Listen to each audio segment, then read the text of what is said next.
Hey guys, so today we're going to be taking a look at my layering system. So this is my ideal layering system for ultralight backpacking between the months of spring, summer, and then autumn. Winter differs a little bit. I think I've shown you some of the gear that I use for my winter climbs or winter backpacking trips. So we're going to go over a few details about what to look for, sort of options basically. So we're going to start with what I'm wearing. So I've got base layer. Got some nice sports shorts on. They don't need to be super expensive, of course. You can go and get your RAB, your mountain equipment. You can get your specialist outdoor shorts, basically. But these, I picked these up in a charity shop, you know, gym shorts. They're lined, comfortable. These were like £4 or £5. I would always recommend looking at thrift stores, charity shops, because you can pick up some real bargains. A lot of the gear I've got today is from charity shops and things like that. So that's my bottom half. We've got the Smart Wool mountaineering socks. These are very, very thick socks. I bought these initially for some of the winter trips that I was doing at the time, but I love them. So I tend to wear these all year round. I tend to get very, very cold feet and very, very cold fingers. So for me, they work fine. Even in the summer months, they breathe nicely. They provide good cushion, support where needed in my trail running shoes, as well as in my hiking boots. On top, I've just got a t-shirt. So usually I replace this with some sort of base layer, so a thin base layer. If it's going to be super hot, I've got a Rab Force hoodie, which is basically a sun hoodie. But an alternative of that, if you don't want to spend the £50 or I don't know, $60, something like that for the Rab version, I do also have an Amazon Basic sun hoodie, which I think was like £9.99, £10 plus delivery. So that'll do the job just fine, you know, for a very simple layer to keep the UV rays off you, to protect your body from the sun, and to provide a little bit of wind resistance, a little bit of insulation where needed. On top, we have the Senshi Designs Alpha 90. This is a fairly new acquisition of mine. I've been wearing it day to day for the last couple of days just to trial it out to see how I like it. I've not actually taken this on a trip yet. I bought this in a size large. I usually wear a medium to large. The large in the Senshi is quite long, I will admit. But they're pretty hard to buy now. I don't think I've actually seen any reviews of people talking about the sizings or not in good detail. So I'm about 5'11" tall, fairly slender build, and I usually wear medium to large in most sizes. So mountain equipment, I'm either in down jackets, I tend to be a small or medium. In their like hoodies and fleeces, I'm a medium, sometimes a large, depending on the fit I want. So this is a size large for the Senshi Designs Alpha 90. I believe it also applies to the 60. It fits kind of long. I like that though. I like to have a bit of extra if I want to tuck it. It's got the nice pocket, which is midway up. So even if I do tuck it in, I can still access my pocket. Arm length is good. Does come down just past my hand, which again is nice. If I want to tuck my hand in, I have that option. The sleeves and the cuffs are really nice and tight, and I don't think that's going to change even with the more use. It's going to loosen up a little bit, but not too much. So that's nice. It fits quite nicely on me. I really like it. You've got a nice balaclava style hood that comes up nice and tight around the face, and I did go for the quarter zip, which I can open up to vent if I need to, and the pocketed version. It's a bit heavier, so having the zip makes it a little bit heavier, having the pocket makes it a bit heavier. But I like these features, you know, if I'm just sitting around at camp, I want to be able to put my hands in my pockets, I've got that option. And I also need to be able to vent this thing, because a lot of the hoodies I've been using before, they didn't have that sort of venting option. So I tend to get quite hot when I'm walking, especially on my torso. So having that option is nice. An alternative of that, I've got a very old mountain equipment sort of fleece. This is basically the same kind of idea. It's just a very thin micro fleece mountain equipment. I believe it's Polotech as well, so very similar to the Polotech Alpha, just obviously different technology, different era. It's got some nice sort of stretchy, not sure what material this is. I think it's just reversed. It is Polotech fleece lining, but yeah, just allows a bit of better ventilation on the sleeves and the armpit area. You have two pockets, again, you can open up with ventilation inside. This has thumb loops. The new Senshi Alpha 90s do have thumb loops. Mine doesn't. It's the older model. And again, it has a nice hood. So I always think a hood is very important for my mid layer, especially for the summer. I do like to have a hood. I know a lot of people don't like hoods. And for me personally, I'm not a big fan of always putting a beanie on or carrying a beanie with me. And I just think having a hood on a jacket is going to be lighter than carrying a separate beanie for the most part. So for me in the summer, it's just nice, you know, I don't have to dig around my rucksack. I can just, and I'm there, you know, because within maybe 10, 20 minutes, I might be hot again. I can take it back off. I don't have to hold it. We're all good. This is a bit heavier. This is around 300 grams, I believe. The Alpha 90 is 210 for this model. So the size large with the zip in the pocket. So it is a bit lighter, packs down to the same sort of size. This is a very, very nice option. These are cheap. I mean, I got this one Vinted for £10. Not in the best condition. There's a few tiny holes which I stitched up, but it's a nice piece, you know, it does the job. If I'm going somewhere where I need either long distance or a longer period of time, and I need two options, I'll take the Senshi and I'll take this. If I'm going somewhere where it might be muddy or there might be a lot of rain, and you know, I don't want to be taking this because they're pretty expensive and I don't want it to get ruined immediately, you know, I want to get some life out of it, then I'll wear this. If I'm kayaking or something, this is a good option to throw in there. Next layer is my bottom. So for extra insulation, I do have this. So these are the La Sportiva Asgards. I believe you can still get these, or there's a variant of these you can still get, which basically are Primaloft insulated shorts. So for me in the winter, I will carry full length down trousers, especially in the cold winter. If I'm going to one of the peaks or if I'm mountaineering or doing something like that, I'll take down trousers or some insulated trousers with me. For summer hiking, my legs don't really get super cold, but if I'm sat around, it's nice to be able to just throw these on. They're pretty lightweight. I think they only weigh about 200 grams, so they pack pretty small, pack into the back pocket. These are a sample model, so I don't believe you can actually get this colorway. But yeah, super nice, you know, fairly water repellent. They're Primaloft, so they're fairly warm. Nice gaiter on the bottom, so I can just chuck these on when I'm sat around camp. It keeps me a little bit warmer, especially as it starts to get colder before I go back into my tent. Fully adjustable. They unzip down the side, so I don't even need to take my shoes off to put these on. I can just slip them straight on, cinch them up, and I'm good to go. So I would recommend finding something not necessarily similar to this, but you can, you know, there are options. Either a set of Primaloft shorts, or you can just get some kind of cheaper insulated shorts or lined shorts with some sort of windbreaker material inside. That'll do the job fine. For the bottom half, I do have a set of these Santini Cycle leg warmers. So these weigh next to nothing. I think these are like 50 grams or less. You know, they really don't weigh anything. They pack down to next to nothing. I can throw these on within like 30 seconds. And when I'm wearing shorts, if I start to get cold, I can just bang these on. Because I don't always wear base layers when I'm hiking. Usually in the summer, I won't be wearing base layers underneath my shorts. So when my legs start to get cold, I can stick these on and it kind of forms a basic trouser. These do have some sort of wind resistance properties, and they are lined with the kind of micro fleecy material. So they do tend to keep my legs nice and warm.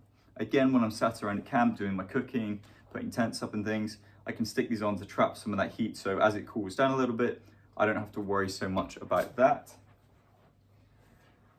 Just a neck buff. I mean, you can get these in the, you know, the super thin light material. I tend to use one of those in the summer, but I have this Patagonia one for the winter. Again, charity shop, £3. You can get these online for I think £10-15 on Vinted, Depop, eBay. They're super good. I tend to use this one in the winter just when I need that bit of extra insulation to act as a gaiter around my neck to stop that wind. Just an option. Windbreaker. So in the summer especially, if I'm traveling quite light, 9 times out of 10, you can guarantee there will be either rain or some sort of wind. I've got a couple of options for my windbreaker. So I've got a lightweight Patagonia windbreaker, vintage. I've got a Buffalo wind shirt, which is lighter than this.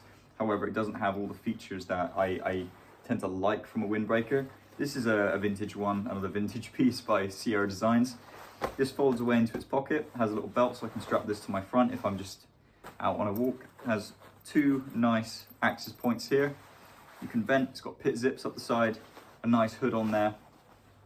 And it fits longer, so it comes down to about here, which I tend to like with a jacket basically. My Buffalo is a bit higher and the Patagonia comes up to about here.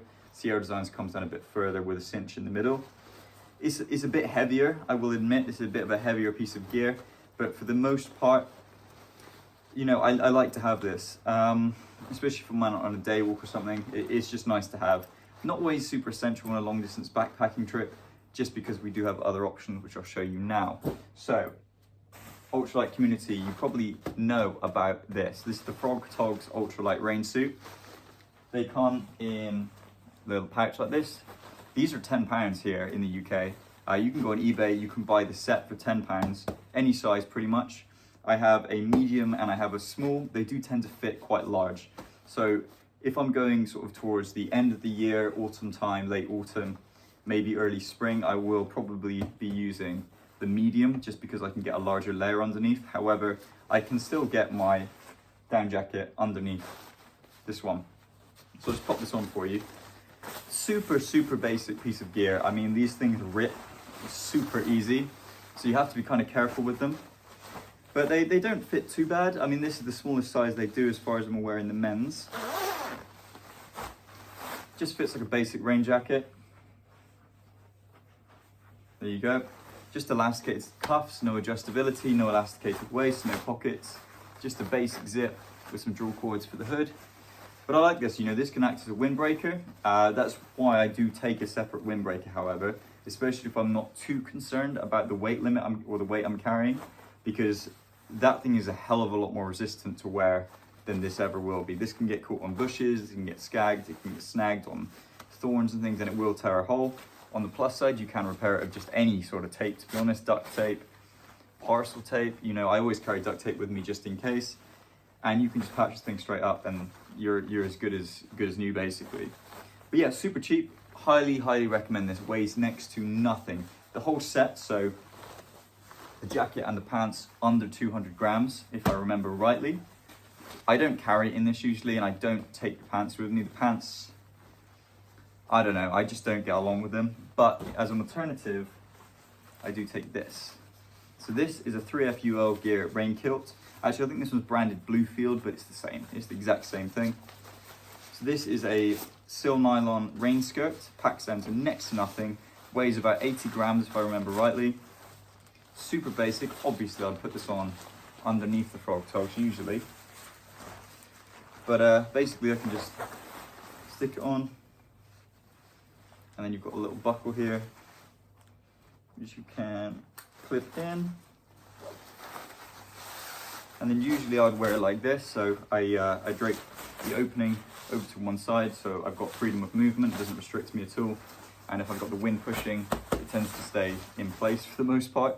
They have now updated this design, so it now has a small, what do they call it? Like a little pulley thing, so you can clip it on, and it does keep it secured down, which I probably will be potentially looking at. I am currently looking into getting a DCF rain kilt, so either by Z-Packs make a good one. There's another guy who makes them called Wild Sky Gear, basically the same as the Z-Packs, made of DCF. He does two different variants, the Ultralight, which is 0.96 grams, and a slightly heavier one at 1.1 grams, if I remember. But yeah, super good. This is basically what I would be wearing in the event of rain. So I'd have my rain kilt on, frog togs pulled over the top. It does the job. I mean, this whole thing here weighs less than my hard shell on its own. So it's a very, very good option. Would highly recommend the frog togs. I've got a couple of sets. I'm probably going to purchase more because they're so cheap. I'm going to keep one in the car, keep one in the camper van, keep one on the boat. I'm going to keep one set, this set specifically for ultralight backpacking in the summer. And then I have the yellow set just as a spare, which I'll stick in the car or something like that. We highly recommend frog togs. They're not the best quality. I mean, they're super thin. You can rip them quite easily. But they're easily repaired, they're easily replaced, and they are plentiful. You know, you can get them anywhere. For £10, you can probably buy, you know, if you've got the funds, buy 2 sets, buy 3 sets just as a backup. And then the rain kilt, again, AliExpress, you can buy these. You can buy these from 3FUL Gear directly. You can buy them on eBay. You can get these pretty much everywhere. It's just basically 2 pieces of fabric sewn together with a Velcro and a clipped waist belt. But it does the job. It does the job perfectly well. And I will be reviewing this one in more detail on my next trip to see how I get on with it. And if it doesn't work out too well, then I will be investing in the DCF variant, which has a full zipper down the side. But we'll see how we get on with that. You know, I'm not a big fan of replacing gear needlessly. So if this does the job, then this will do me until it wears through or it just is no good anymore. And final 2 things, you want to get yourself some nice lightweight wind trousers or wind pants. So these are what I typically wear. I have now ordered a set of vintage mountain equipment ones with the same weight, but of course they're vintage mountain equipment, so I love them, you know. These are actually from Lidl. If in a European country, or if you're in the UK, Germany, France, as far as I'm aware, we've all got Lidl or Aldi. You know, these were from there. I think these were on sale for like £5. Simple, wind resistant. They've got one pocket on the back. I believe they're for like going to the gym or jogging or something like that. But they do the job. They're super lightweight. There's something to chuck on at night, you know, especially when I'm getting into my tent. I can just stick these on and be nice and comfortable. Finally, to mention my down jacket. Mountain Equipment Earthrise down jacket. I was looking initially at buying the Rab Microlight Alpine. I've wanted one of those for about 8 years. And then it finally got to the point where my previous down jacket had worn through. I needed to replace it. So I went to buy a Microlight Alpine. I purchased one, I came home, and then I thought to myself, I don't get everything I want from it. I tend to like bright colors for one, and it just didn't have the features that I wanted it to have, or that I remembered it having. So I went to another outdoor retailer. This was around Christmas time, and they had this one on sale. This is lighter. It has a wired peak, which I really like. It has a nicer hood, so the Microlight Alpine actually has a physical peak that sticks out. They're good, kinda, but for me, it's you're not going to be wearing it in the rain for one. So personally, the peak, all it's going to do is for, you know, work for snow. But I always wear a cap anyway, so I don't really need a peak. But this one has a nice moldable wired peak.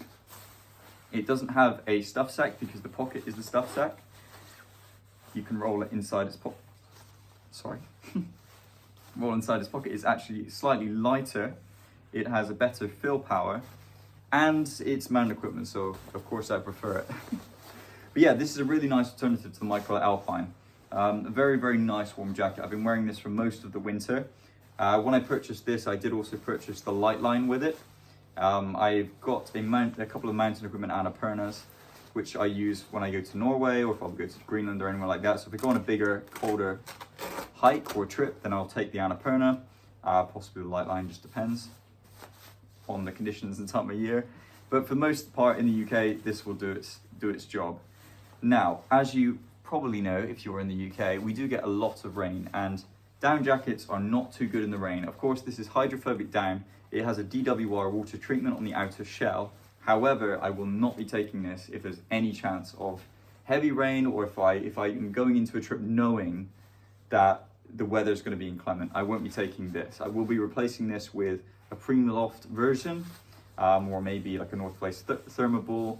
But my go-to usually is the Berghaus Extreme Actash.